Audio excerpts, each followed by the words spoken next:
Hi guys, welcome back to our channel. Today I did a simple get ready with me, nothing too extra, but I wanted to talk a little bit about studying in Canada and the preparation work that you need to do before you get ready to come here. If you have any more questions, I want to do a series on this to give you as much information as I can and tell you about my experience so far. So if you have any questions that you'd like to ask, any information that you'd like to get from me, please leave them in the comment section below and I'll make sure to answer them in the next part 2 of this video. This was requested by a lovely subscriber named Stephanie, and hi Stephanie, I hope you're watching. And yes, if you have any more questions, please leave them in the comment section below, and a link to a blog post following this video should be also in the description box, and that will give you a link or some links and information to what I spoke about in the video. Okay, thank you for watching guys. Please subscribe, thumbs up this video if you like it, and always comment, keep the group chat active, and look out for more videos in this series.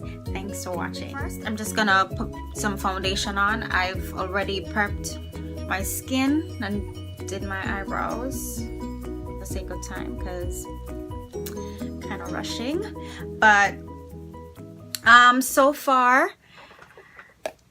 it's been 1 year since I've been here, and to get into it, studying in Canada, the first thing that you'd need to do, as with anything in life, is plan.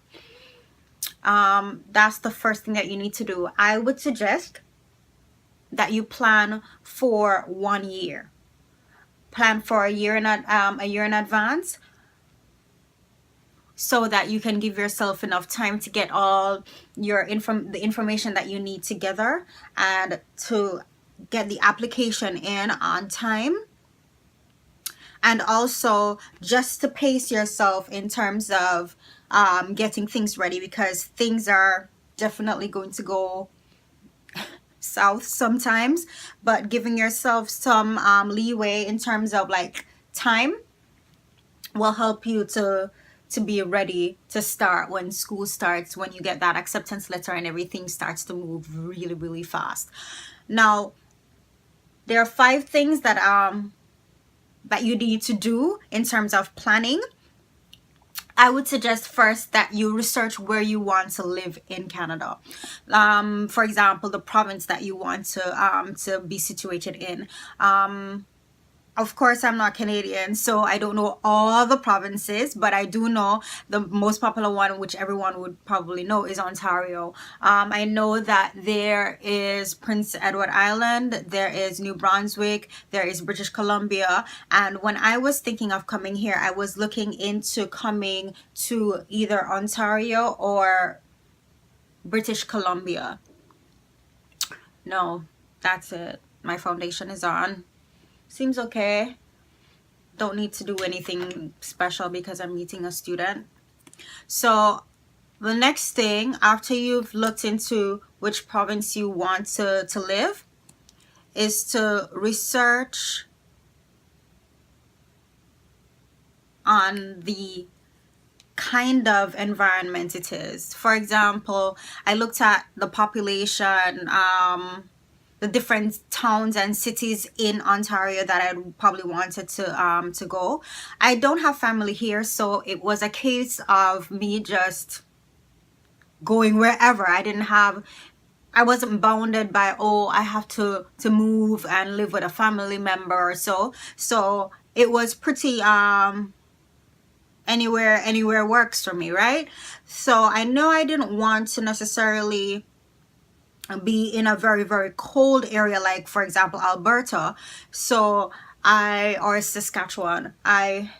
So I decided, you know, I needed to be in a place where it wasn't like crazy ice, like minus 20 degrees kind of, you know, situation. I didn't really want that, so I decided that, you know, I'm going to look at universities in Ontario. I had found a couple universities and I looked at the surroundings. So first, look at the area that you want to live in, and second, research the city, the population, how saturated the market is in terms of jobs, your living expenses. They kind of give you a rough estimate when you Google these things, so that is a good idea and a good way to start everything. And then third, you need to make a list of the universities that you'd like to go to. So for example, making a list of the universities in your area, you would definitely need to know which program you want to do, right? I think the most important thing related to studying is doing what you want to do, because in the event that the program is stressful, it's going to be something that you wanted to do initially, so there wouldn't be no hang-ups and regrets when the program gets really stressful. I'm not sure if I had mentioned before, but I did a master's in education at Brock University. So because I knew I wanted to study and get qualified in education, because I was teaching in Japan for a couple of years, I knew I wanted to do education. So I looked at the programs that the universities offered in education, and I tried to look at the different streams that they had and what would really speak to the interest that I had deep within, and how I would look at accomplishing some of my future goals. So that is what I kind of looked at when I was looking for a university program that would best suit my need. I would suggest that you start with 5 universities. Of course, there are myriads of universities. There are a myriad of universities here in Ontario. So it's going to be a case where you're going to probably be overwhelmed with all the information that that is on Google. But the thing is, when you look at the programs that you want to get into, not every university will be, doing the same quote unquote thing, right? For me personally, I didn't want to go to a very popular university, because when a university is super popular, it will cause the tuition to be more expensive, right? Because the more popular it is, the more programs they offer, the more students that go there, the more tuition you pay. So I looked at relatively medium to small universities to see where I wanted to be, and that would have fit my personality a little bit more, because I'm not really that life of the party outgoing person. I'm more, kind of chill, laid back kind of person. So I chose something along that line that would, I would integrate into properly, and there would be no stress to keep up, because I would be really focused on studying anyway.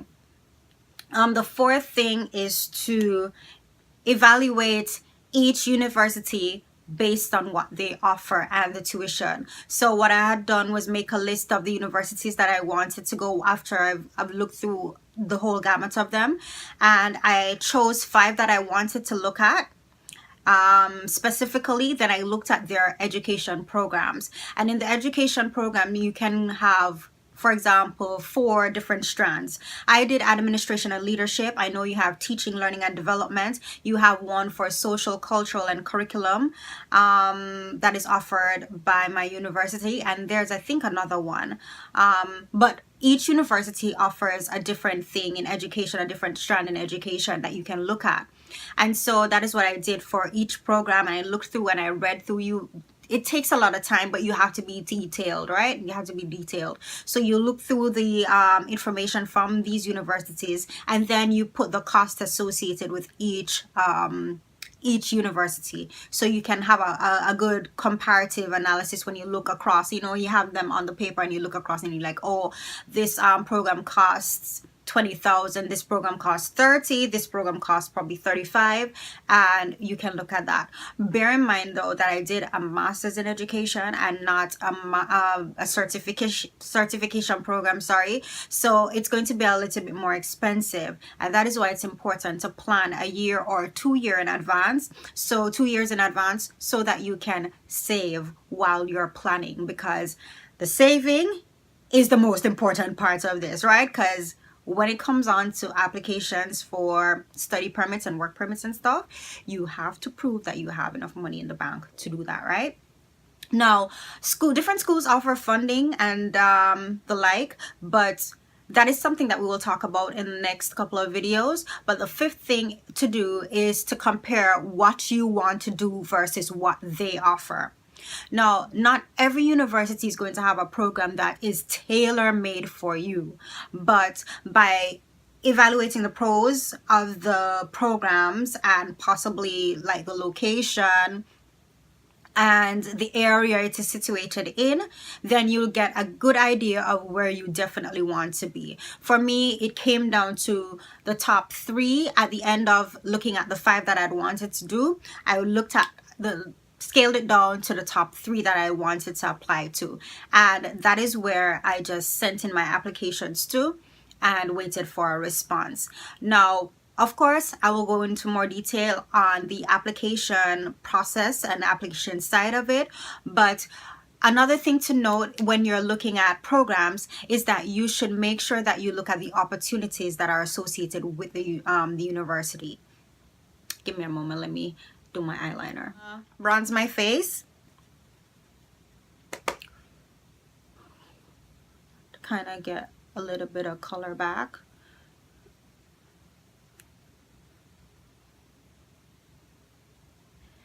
And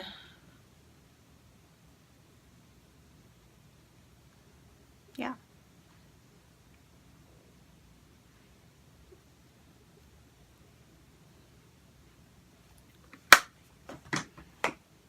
Now, of course, I've only given 5 things, and they are centered around planning for your move and planning for what you want to study in.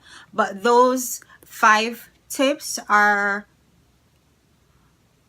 basically the foundation of getting started with the planning situation and knowing what you want to study when you get here, right? Because once you kind of finalize what you want to study and you compare the costs and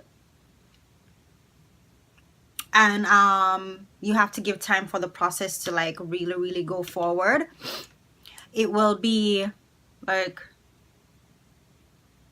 moving very fast after that. So as I said before, there will be a blog post on it that will give you enough information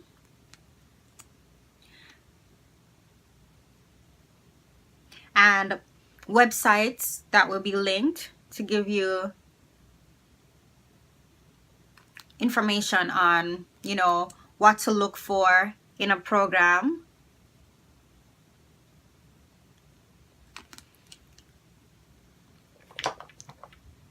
Okay, what to look for in a program. So plan a year in advance. Research where you want to live in Canada. If you have family and friends that live in a certain province, maybe you have to probably weigh that option more than just living on your own. But think about that. Look at the area, the province that you want to live in, and then the city and possibly the town. And also make a list of the universities or colleges that you want to study at, and then evaluate them based on the tuition and the program that they offer, and then compare each 5 on what they offer versus what you definitely want to do, and then the opportunities associated with the program or each university's program, and then that will set you on a path that would kind of clear your mind and make you a little bit more positive and focused on what you want to achieve. So that is all. I'm going to follow up. The next one will be on looking at each program and looking at what they offer versus the tuition cost, and give you like an approximation of each of the universities in Ontario and personally my program and what I did. What to bear in mind also is that the colleges here, they not all colleges offer post-secondary postgraduate, sorry, a postgraduate program. They will offer a certification program, so you have to make sure that you look into that, and I will give you some more information on that, because sometimes it's better to go to a university than a college, but it all depends on what you want to study, right? So for the next upcoming part 2 of this, I will definitely give you more information on that. And have a good day, guys, and don't forget to give this video a thumbs up, of course, and subscribe down below, and always come back to check out our videos. I'm going to link my blog post, and it will give you a little bit about life in Canada here and the things that I've done so far, just to give you like a little bit of tea on, you know, what I've been doing for the last year. Thanks for joining us, and see you soon. Bye.